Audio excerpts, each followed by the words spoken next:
Good morning, and happy late Thanksgiving. Today, as we're finishing up the month of wisdom of November and also No Shave November, we're going to finish up in just a few thoughts about how important the consistency of faithful learning and passing on wisdom is. And so we're going to use a little bit of Proverbs, but then I want to capitalize on three distinct topics of passing on wisdom. So we have the constancy and wisdom, remaining faithful and having wisdom, as well as being consistent and passing on that wisdom and passing on that faithful learning. And so the three areas that we're going to look at this morning is a legacy of wisdom and faith, discipleship and wisdom and faith, and finally, the hardest topic, discipline, having discipline in the legacy, in discipleship, and faithful learning. And so for this morning, as we start out in this Proverbs here, I want to look at almost, not even the beginning, deep into the Proverbs, what Solomon is teaching to his son. And we understand that he's kind of talking to his successor that's going to be coming up to rule the kingdom someday at some time. And so he's trying to bestow knowledge on him. He's trying to really give him the wisdom. And what he says in Proverbs 22:17-21 is this: incline your ear and hear the words of the wise. You shall apply your heart to my teaching, for it is pleasant if you guard them within you. Together they will be ready upon your lips in order for you to for your trust to be in Yahweh. The trust to be in Yahweh is the point of this Proverbs 22:17-21 right here. It's not trust in this because I need you to be a great ruler. It wasn't for the kingdom's sake. It wasn't for corporate sake. That was going to come to a son already. The important part was trust in Yahweh. Because if you remember from the beginning, it was the beginning of wisdom is the fear of the Lord. That's where you start. Trust in Yahweh. Know this wisdom. Hear my teaching. That is the foundation for building this kingdom. And then he finishes up, I have made known them to you, I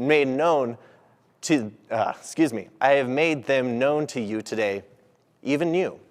Have I not written you 30 sayings with admonitions and knowledge in order to show you what is right? Sayings of truth, in order to return a true saying to him who sent you. I want you to know the truth. I want you to know Yahweh as you're getting ready to lead this kingdom. It was important for Solomon to know that his son would know Yahweh, would know God as part of the legacy of his life and of the kingdom to come. Legacy is important for us today. Passing on the knowledge to the next generation is so important, but it's not for the corporation of the church's sake. It's for the sake of the truth, the knowledge, the church. And I'll tell you, this is where my faith started right here. I'm firmly convinced that I'm a Christian today because my parents knew that it was important to teach me about the Bible. And this is the Bible they used right here. Anybody else use the beginner's Bible? Great picture Bible. I'm glad. This is where my faith started right here because my dad took the time to sit down with me and study with me and show me these stories right here in picture form. It's great because almost everybody on here is smiling. Even Goliath is smiling up there. Everybody's happy in these books. No judgment at all. But he took the time to sit down and say, this is why we're Christians. This is who I am, and I'm going to give you this knowledge, Talon. And it was the expectation of me to receive this wisdom, this knowledge right here, and to live it. And to learn it. And it's expected of me to pass this on also. This is the exact same thing that Solomon was doing to his son in the book of Proverbs. I want you to know the wisdom, and I want you to know God. And one of the things that they would pass on right here, you know this, the Shema. Hear, O Israel. Shema, that word right there actually means hear. It's the beginning of this. This is what they would pass on. Hear, O Israel. The Lord our God, the Lord is one. You shall love the Lord your God with all your heart, with all your soul, with all your strength. One of the earliest teachings that was recited right here, hear, O Israel, the Lord should be every piece of you, your heart, your soul, your strength, every piece of you should be dedicated to the Lord. It should be every piece of your being. And you know this. This is how they recite it. You shall love Adonai your God with all your soul, with all your might. And these words which I command to you today shall be in your heart. You shall teach them diligently to your children. This is who God is. This is why we are who we are. It's important to teach the children. And you shall speak of them when you're sitting in your home and when you go on a journey, when you lie down, when you rise up. It's supposed to be every part of you, everything that you do. And you shall bind them as a sign on your hand, and they shall be jewels between your eyes, and you shall inscribe them on the doorposts of your house and on your gates. It's everywhere you go. Know and love the Lord. And the full passage right here, Deuteronomy 6, 1 through 9, you know this passage. The commandment and the statutes and the judgments which the Lord your God has commanded to teach you, that you may observe them in the land you're going to cross over to possess. And then here it is, that you may fear the Lord your God, to keep his statutes and his commandments which I commanded you, you and your son and your grandson, all the days of your life. The legacy was commanded right here. Pass this knowledge on. You want this legacy of your family. Parents, it is your job to teach your children, the grandchildren, the legacy of the Lord. Fear the Lord. Know his statutes, his commandments. This is wisdom right here. And that your days, picking up right back in there, and that your days may be prolonged. Therefore, hear, O Israel, and be careful to observe it, that it may be well with you, and that you may multiply greatly, as the Lord God of your fathers has promised you, a land flowing with milk and honey. Hear, O Israel, the Lord our God, the Lord is one. You shall love the Lord your God with all your heart, all your soul, with all your strength. And these words I command you today shall be in your heart. You shall, again, teach them diligently to your children. You shall talk about them when you sit down in your house, when you walk by the way, when you rise up, when you lie down. You shall bind them as a sign on your hand, and there should be a frontlets between your eyes, and you shall write them on the doorposts of your house and on your gates. It's every part of you. It's with you. It's everywhere you go. You want to teach this legacy that you are with God everywhere you go, and he should be a part of you everywhere you go. And that leads us right into our second topic, discipleship. Because this Deuteronomy passage, this passage in Deuteronomy was right in this time of Moses and Joshua. This is Moses and Joshua in color. This is who taught this passage. And Moses thought it important, knowing that he wasn't going to be able to cross over into the land, knowing earlier on, all the way back in Leviticus, that he needed a successor, essentially, another leader that was going to come up, somebody to teach, somebody to disciple, somebody to mentor. And so Joshua came into play right here, and he went up to Mount Sinai in Leviticus. He was frequently with Moses, Joshua and Moses, always together, and he would teach them all of these things that he needed to know. And then later on in Exodus 31, we see the passing of leadership from Moses to Joshua, and Joshua was pretty well ready. He was ready for this. Here, let's just read real quick. Exodus, let's move to Deuteronomy. Deuteronomy 31. Deuteronomy 31, verse 7 says this right here. This is right after Joshua is the new leader of Israel. Verse 7. Then Moses called Joshua and said to him in sight of all Israel, "Be strong and be of good courage, for you must go with this people to the land which the Lord has sworn to you and to their fathers to give them, and you shall cause them to inherit it." And the Lord said, "He is the one who goes before you. He will be with you. He will not leave you nor forsake you. Do not fear, nor be dismayed. The point of this right here, he's telling that Moses is telling this to Joshua in front of the people. God is with you. He's the one that's going before you. He wasn't establishing a corporate leadership struggle or structure. That wasn't his goal. That wasn't his concern, was we need a leader so that we maintain a certain structure among these people. He said, no. First of all, God is the one that's going before you. God is the one that's leading you. You're leading these people by the commandment of God to go to this land that God promised us, and you will inherit it. That's the importance of discipleship. Passing on that God is the one that goes before you. God is the one that leads you. That's why it's important for the sake of the church also. Here in black and white instead, they lost color in here. This is Paul and Timothy, allegedly. Paul had many disciples. He mentored people because he knew the future of the church is in the generation that's going to come below me. The future of the church is in the young people. Teach them what the Lord has said. Teach them that God will go before us. Teach them that God is the one to lead us, and to love the Lord with all your heart, soul, mind, and strength.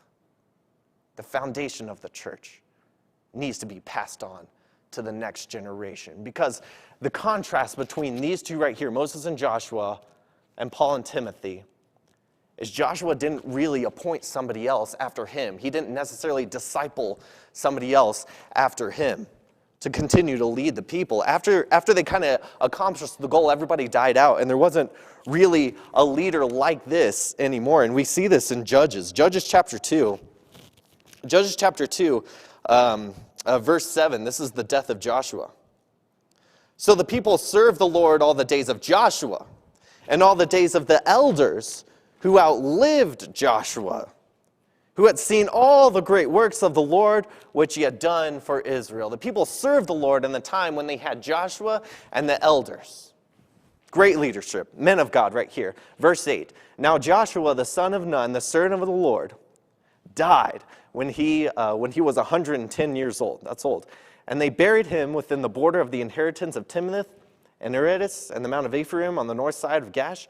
When all that generation had been gathered together, another generation arose after them who did not know the Lord, nor the work which he had done for Israel. Verse 11, then the children of Israel did evil in the sight of the Lord and served the Baals, and they forsook the Lord God of their fathers, who had brought them out of the land of Egypt, and they followed other gods from among the gods of the people that were around them.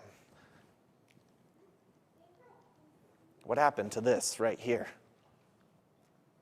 Teach them diligently to your children and to your grandchildren. What happened to the legacy of hear the Lord? Hear, O Israel, know the Lord.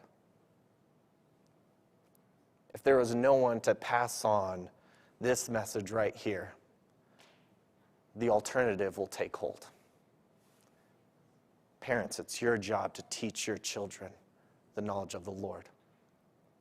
Generations, it's your job to teach the next generation how to lead the church.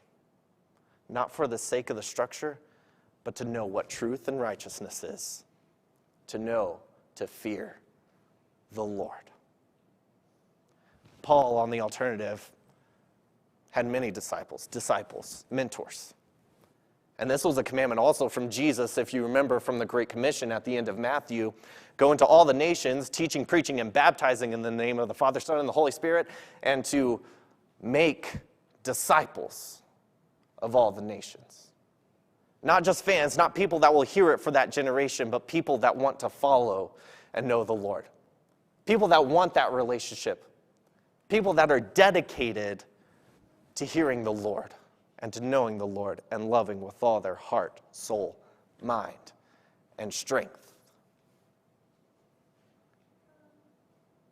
What will become of Pratt if we cut off discipleship at this generation right here?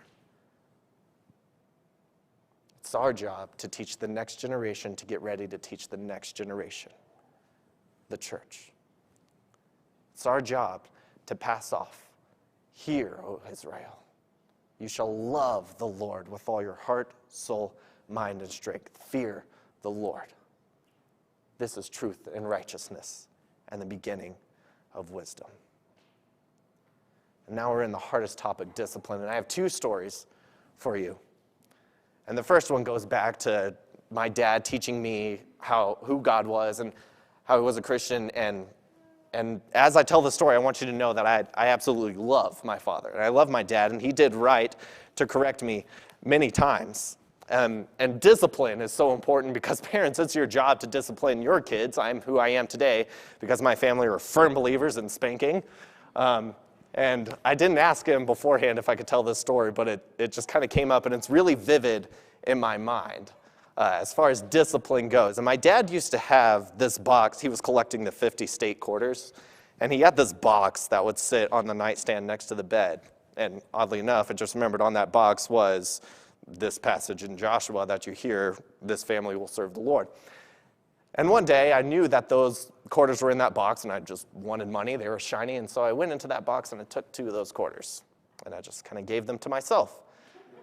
And an hour later or so, Dad comes to me, and he brings me into the room, into the master bedroom, and he closes the door. And my siblings knew if one of us were going into the master room with Dad alone and he closes the door, they were about to get punished. And so you had nothing to do with whoever was in that room with Dad in like the last 24 hours. You were not involved with whatever the situation was. And this time it was my turn. And so I went in there and he showed me the box and he said, "Son, did you take my quarters from this box?" I said, "No." I'm like, "Son, you're lying to me. I know you stole my quarters from this box." "No." "Son, I know you stole these quarters. You didn't put the lid on correctly." It was half off. I never fixed it. And then it all came out. Yes, I took the quarters. Here they are. And of course, it was time to be spanked. And I knew I was in serious trouble, real trouble, when Dad would pray before he spanked me. This was really bad this time. And so we prayed, and I remember this so vividly. He would kneel down in front of me, and what he said was, "Lord, I am so sorry that my son is a thief and a liar. Please help him to grow up to be a better man of God, and help me to be a father that will raise him to be a man of God. Amen." And then he spanked me like 6 times. He knew his job was to discipline me and to correct me in the way of righteousness. By the way, also, I never wondered if I was the favorite child. I always knew I was just the difficult child. Hebrews chapter 12, 6 through 11. "For whom the Lord loves, he chastens and scourges every son whom he receives." Discipline is a part of growing. It's a part of knowing who God is and being driven away from the path of destruction, away from the path of theft and deceit and lie. If you endure chastening, and oh, I did, God deals with you as with sons. For what son is there whom a father does not chasten? But if you are without chastening, of which all have become partakers, then you are illegitimate and not sons. Furthermore, we have had human fathers who corrected us, and we paid them respect. And I'll tell you, I respect my dad for discipline, before this passage really was ingrained in me. It was truly a respect for him out of his desire for him to want me to be a good man, and it took a long time for me to recognize that. Shall we not much more readily be in subjection to the Father of spirits and live? For there indeed for a few days chastened us as seemed best to them, but he for our profit, that we may be partakers of his holiness. Now no chastening seems to be joyful for the present, but painful. Nevertheless, afterwards it yields the peaceable fruit of righteousness to those who have been trained by it. Parents, it is your job to discipline your children. brings righteousness, truth, and the knowledge of the Lord, just as God disciplines us to produce the same exact fruit. The other side of discipline comes from ourselves, actually. It's our own job to crave God. It's our own job to seek the Lord. It's our own job to maintain relationship with Him. And it takes a lot of discipline. In June, no, it was July. It was July. I was house sitting for the Hollenbecks. It was a great time. It was like for a whole month. It was like my own resort. And they had workout equipment in the basement, which I never used. They had Disney Plus. They had Amazon Prime. And I watched like the same movies over and over. But one of my favorite things that the Hollenbecks used to have in their home that they sold in the basement was a piano. And I haven't played piano in like years. We did the whole take piano lessons when we're young, and then by the time I was like 8, we gave it up, and I forgot all of it.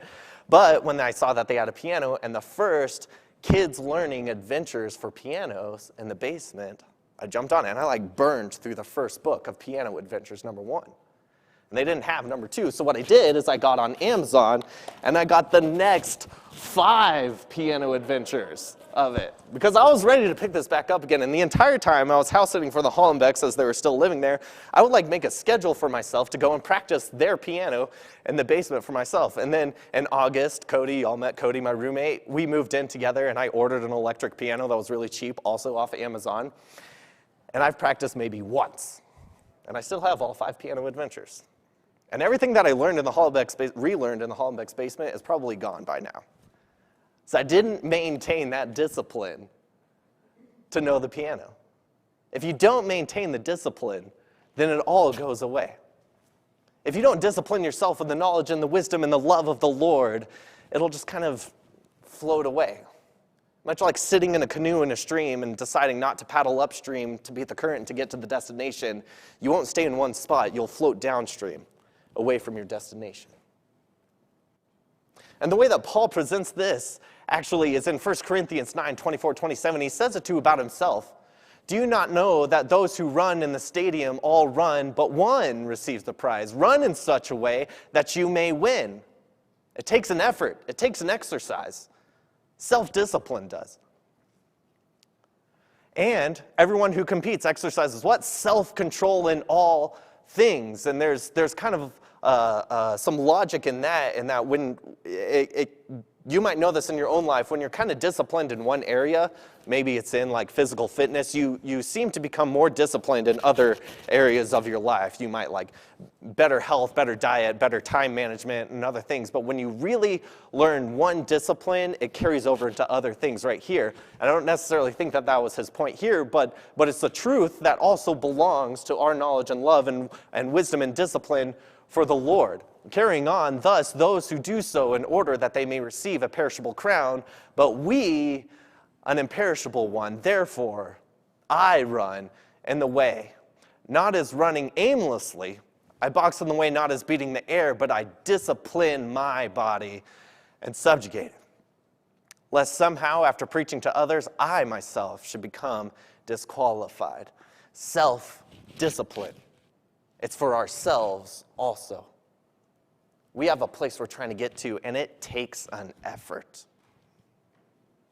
And it also shows who we are.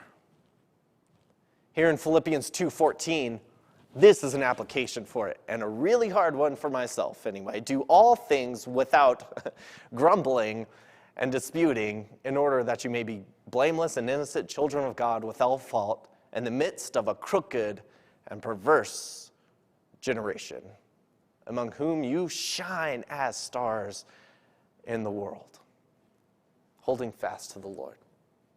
Our self-discipline stands out when we discipline ourselves in the way of God, especially in a generation that does not know God. We've been raised up in that generation, in that wisdom, and we stand out in the world around us, and it should be the same for the generation below us. It's our responsibility to carry on that legacy. It's our responsibility to mentor that, to disciple that. It's our responsibility to exercise discipline, especially to ourselves. I'll finish this up real quick. Whom you shine as stars in the world, holding fast to the word of life.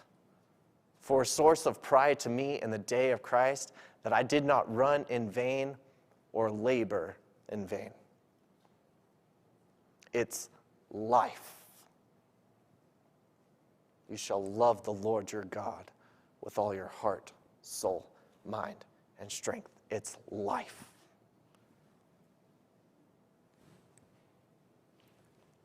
One final passage, 1 Peter 3:21.